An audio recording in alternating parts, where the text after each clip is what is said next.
Hello students, कैसे हैं आप सभी। आज की क्लास में हम रेडॉक्स अभिक्रिया टॉपिक जो है उसको क्लियर समझ लेंगे।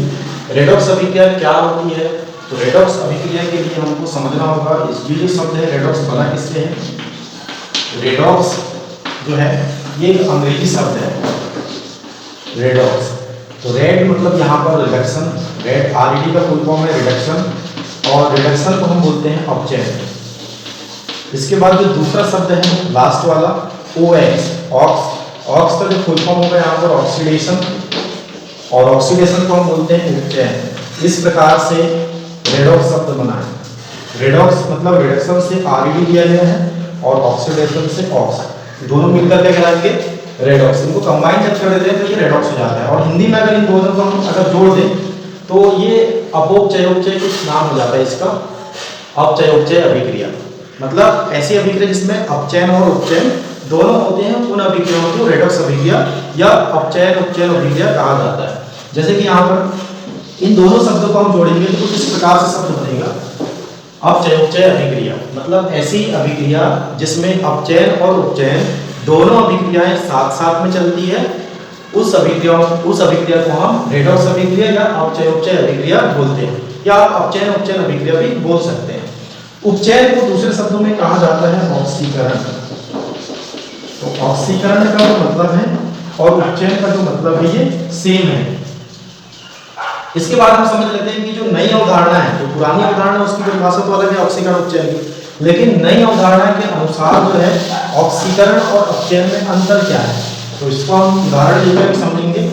तो उपचयन जिसको अन्य शब्दों में ऑक्सीकरण कहा जाता है, ऑक्सीकरण इसका मतलब होता है कोई परमाणु या आयन जब इलेक्ट्रॉन को त्याग करता है, इलेक्ट्रॉन त्याग करता है तो उस दौरान वहां पर ऑक्सीकरण की क्रिया या उपचयन क्रिया होती है, पहली चीज। दूसरी बात, अगर कहीं पर अपचयन हो रहा है, अपचयन का एक ही नाम है, अपचयन का मतलब कोई परमाणु या आयन, परमाणु भी हो सकता है और आयन भी हो सकता है, यदि वो इलेक्ट्रॉन ग्रहण करता है तो वहां पर अपचयन की क्रिया होती है। तो ये दोनों में अंतर है। मतलब अगर हम किसी रासायनिक अभिक्रिया में देखेंगे तो कहीं किसी परमाणु से इलेक्ट्रॉन ग्रहण होना चाहिए और किसी परमाणु या आयन द्वारा वही इलेक्ट्रॉन जो है वो ग्रहण भी किया जाना चाहिए। कहीं से त्याग होगा और दूसरा जो परमाणु रहेगा उसी इलेक्ट्रॉन को ग्रहण करेगा, अर्थात दोनों ही क्रियाएं साथ साथ में चलती रहेगी। तो उपचयन का मतलब होता है इलेक्ट्रॉन को त्याग करना, उपचयन का मतलब इलेक्ट्रॉन त्याग करना, और अपचयन का मतलब होता है इलेक्ट्रॉन को ग्रहण करना। एक उदाहरण समझते हैं इसको, एक सामान्य सा उदाहरण, जैसे कि NaCl का उदाहरण ले लें। NaCl कैसे बनता है, सोडियम प्लस क्लोरीन जो है Cl2, ये दोनों मिलकर बन जाते हैं NaCl। तो यहाँ पर सोडियम और क्लोरीन, इसको संतुलित भी कर लेते हैं, सोडियम प्लस क्लोरीन है बराबर NaCl। यहाँ पर दो परमाणु है Cl, एक ही अणु है Cl का लेकिन उसके पास दो परमाणु है, मतलब दो बार क्लोरीन है। तो यहाँ पर एक ही बार क्लोरीन है, यहाँ पर दो से गुणा कर देंगे। लेकिन जैसे हम Cl को दो कर दिए तो सोडियम की संख्या भी बढ़ गई है। यहाँ सोडियम कितनी बार है, एक बार है, तो सोडियम को भी हम क्या कर देंगे, यहाँ पर दो से गुणा कर देंगे। तो इस प्रकार से संतुलित भी हो जाएगा। इसके बाद यहाँ पर ये आपको ध्यान देना है, जो भी यहाँ पर क्रियाफल बन रहा है ये एक आयनिक यौगिक है NaCl। और आयनिक यौगिक कैसे बनते हैं, धनायन और ऋणायन से बनते हैं। तो आपको ये समझना है कि यहाँ पर कौन सा धनायन है, यहाँ पर सोडियम जो है ये धनायन है और क्लोरीन क्या है यहाँ पर ऋणायन। सोडियम यहाँ पर धनायन और क्लोरीन क्या है यहाँ पर ऋणायन है। इसका मतलब ये होगा कि जो सोडियम मूल परमाणु है ये सोडियम धनायन में बदल रहा है और जो Cl है वो Cl ऋणायन में बदल रहा है। ये आपको ध्यान देना है, जो Cl है क्लोरीन वो Cl ऋणायन में बदल रहा है और सोडियम जो है ये सोडियम धनायन में बदल रहा है। तो आप इसको इस प्रकार से आयनिक अभिक्रिया लिख सकते हैं। जो सोडियम है, सोडियम से सोडियम धनायन मिल रहा है आपको। तो आपको मालूम होगा कि धनायन कब बनते हैं, जब कोई परमाणु इलेक्ट्रॉन को त्याग करता है तब धनायन का निर्माण होता है।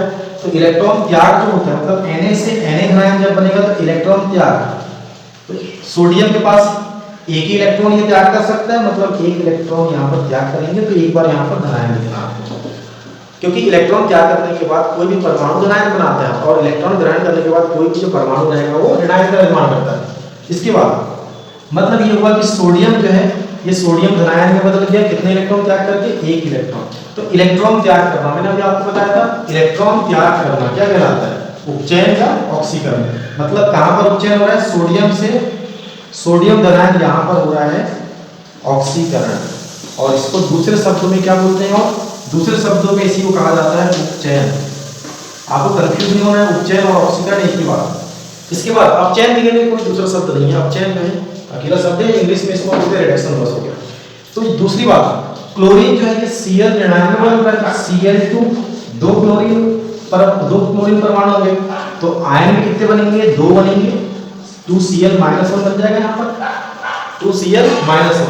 लेकिन एक क्लोरीन एक इलेक्ट्रॉन त्याग करके Cl ऋणायन बनाता है, आपको मालूम होगा अगर एक क्लोरीन है तो ये एक इलेक्ट्रॉन त्याग करके Cl ऋणायन बनाता है, क्योंकि इलेक्ट्रॉन जो है क्लोरीन के बाह्यतम कक्ष में कितने होते हैं, 7 होते हैं, कोई एक इलेक्ट्रॉन ग्रहण कर सकता है, और एक ही इलेक्ट्रॉन ग्रहण करेगा तो ऋण एक बनाएगा। लेकिन यहाँ पर आपको ध्यान देना कि Cl2 है, 2 बार क्लोरीन है, इसलिए यहाँ पर 2 बार Cl ऋणायन बन जाएगा। कितने इलेक्ट्रॉन ग्रहण करके, 2 इलेक्ट्रॉन। कोई भी परमाणु जब इलेक्ट्रॉन ग्रहण करता है तो उसको हम बाएं पक्ष में लिखते हैं, Cl2 + 2 इलेक्ट्रॉन, ठीक है। यहाँ पर ये संतुलित भी करना है, इसके बाद इसको ऊपर वाला समीकरण संतुलित नहीं है। क्यों ये संतुलित, क्योंकि सोडियम जो है एक इलेक्ट्रॉन त्याग कर रहा है, ठीक है, और यहाँ पर क्लोरीन जो है 2 इलेक्ट्रॉन ग्रहण कर रहा है, तो इसका मतलब ये हुआ कि सोडियम को भी 2 हमको लेना पड़ेगा, 2 इलेक्ट्रॉन। यहाँ पर जब 2 इलेक्ट्रॉन लेंगे तो इसमें भी आपको 2 सोडियम परमाणु और 2 सोडियम आयन लेना पड़ेगा। आप यहाँ से भी समझ सकते हैं सभी, जैसे 2 Na ले सकते थे डायरेक्ट, सीधे आपको 2 Na लेना है, 2 बार सोडियम परमाणु, और इससे भी आप बना सकते हैं, क्योंकि जितना इलेक्ट्रॉन किसी भी रेडॉक्स अभिक्रिया में जितने इलेक्ट्रॉन का त्याग होगा, मतलब जितने इलेक्ट्रॉन बाहर निकलेंगे उतने ही इलेक्ट्रॉन जो है कोई अन्य परमाणु उसको ग्रहण करेगा, मतलब ऋणायन का निर्माण होगा। तो आपको अब समझना है कि रेडॉक्स अभिक्रिया की जो परिभाषा है, आप इसको जो संक्षिप्त रूप से परिभाषित कर सकते हैं, वह रासायनिक अभिक्रिया जिसमें ऑक्सीकरण और उपचयन, वह रासायनिक अभिक्रिया जिसमें ऑक्सीकरण और अपचयन दोनों एक साथ होती है, रेडॉक्स अभिक्रिया कहते हैं, या अपचय अभिक्रिया कहते हैं, जिसका दूसरा नाम है अपचयन धन उपचयन। एक बार मैं और रिपीट कर देता हूं आपके लिए, आपको परिभाषा जो है याद नहीं करना है, बस समझना है। वह रासायनिक अभिक्रिया की कोई रासायनिक अभिक्रिया है, क्योंकि इसमें किसी रसायन का निर्माण हो रहा है यौगिक का, तो वह रासायनिक अभिक्रिया जिसमें ऑक्सीकरण और अपचयन दोनों अभिक्रियाएं साथ साथ में होती है, रेडॉक्स अभिक्रिया कहते हैं। तो इस प्रकार से आपको रेडॉक्स अभिक्रिया कैसे होती है समझ में आ गया होगा। Thank you for watching this video.